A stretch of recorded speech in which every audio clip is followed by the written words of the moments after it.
Discover the advantage of unlimited access to all the stories and resources from IBJ and Inside Indiana Business. From insights to inspiration, business leaders rely on the IBJ for all things Indiana business. Start your $1 a week trial now at ibj.com/trial offer.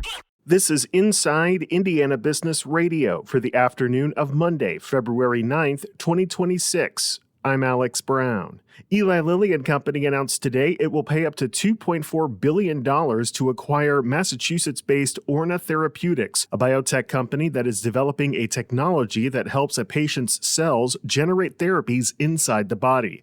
Lilly head of immunology research and early clinical development Francisco Ramirez Valle said the agreement will allow scientists to potentially unlock an entirely new class of genetic medicines and cell therapies for patients who today have limited or no treatment options. Last year, Oakland City University was named to Money Magazine's Best Colleges in America list. Associate Vice President of Development Todd Mosby says the distinction speaks to the quality of education offered at the university. Our bar is high when it comes to what it is that the students are learning and how they're learning it. And we're taking an approach that is not always so traditional. You can read the full Q&A with Mosby at InsideIndianaBusiness.com. Kroger has named Greg Foran its new CEO, 11 months after the abrupt resignation of its previous leader. Foran led Walmart's U.S. division from 2014 to 2019, where he focused on cleaning up stores, ensuring items were in stock, and improving the fresh produce selection. He also introduced online ordering and pickup and accelerated Walmart's digital capabilities. From the number one source for Indiana business news, this is Inside Indiana Business Radio. Thanks for listening to this IBJ Media podcast. You're probably going to remember this ad. Do you know why? Podcast advertising works.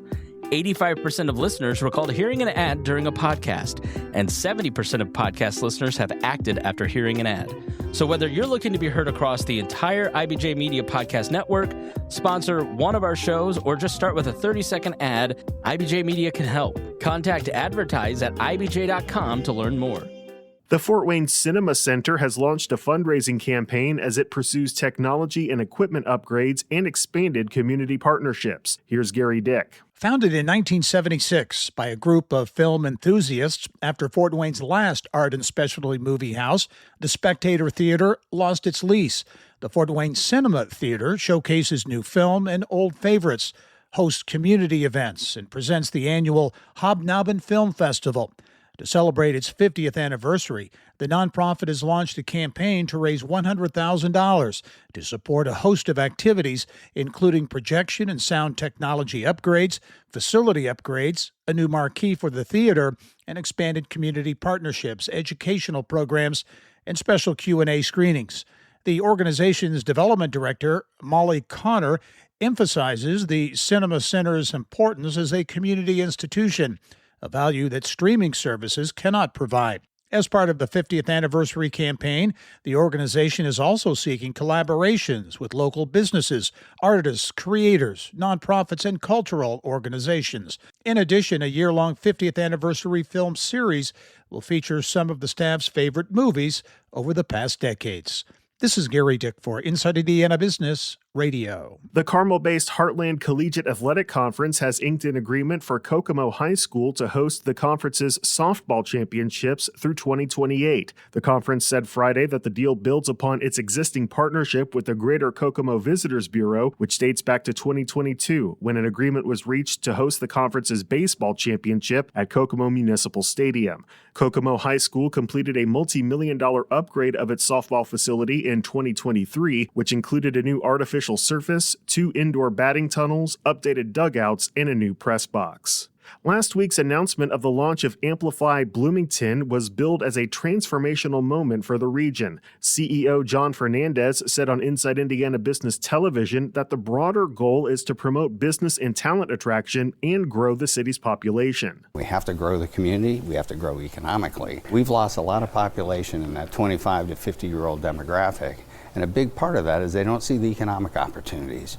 So part of what we're trying to do with this kind of innovation and entrepreneurship-driven strategy is to grow those opportunities so that we can keep talent here. I mean, we have a university cranking out some of the brightest minds anywhere. Let's keep them here. Part of that effort, Fernandez said, is to boost the Bloomington brand nationally.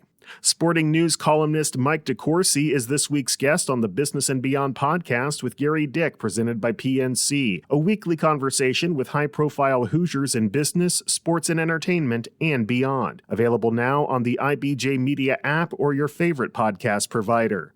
I'm Alex Brown for Inside Indiana Business Radio on Demand. Whether it's healthcare innovation, major infrastructure, or global sports impact, Inside Indiana Business with Gary Dick tells the stories of Indiana's groundbreakers and game changers. It's the must-listen show for business, civic, and community leaders across the state. Subscribe and listen wherever you get your podcasts or at ibjpodcast.com. Do you want to know what really drives change in Indiana? You won't find it in sound bites, you'll find it in stories. Stories from CEOs, lawyers, coaches, entrepreneurs, and community advocates. That's the IBJ Media Podcast Network. Insightful, local, impactful.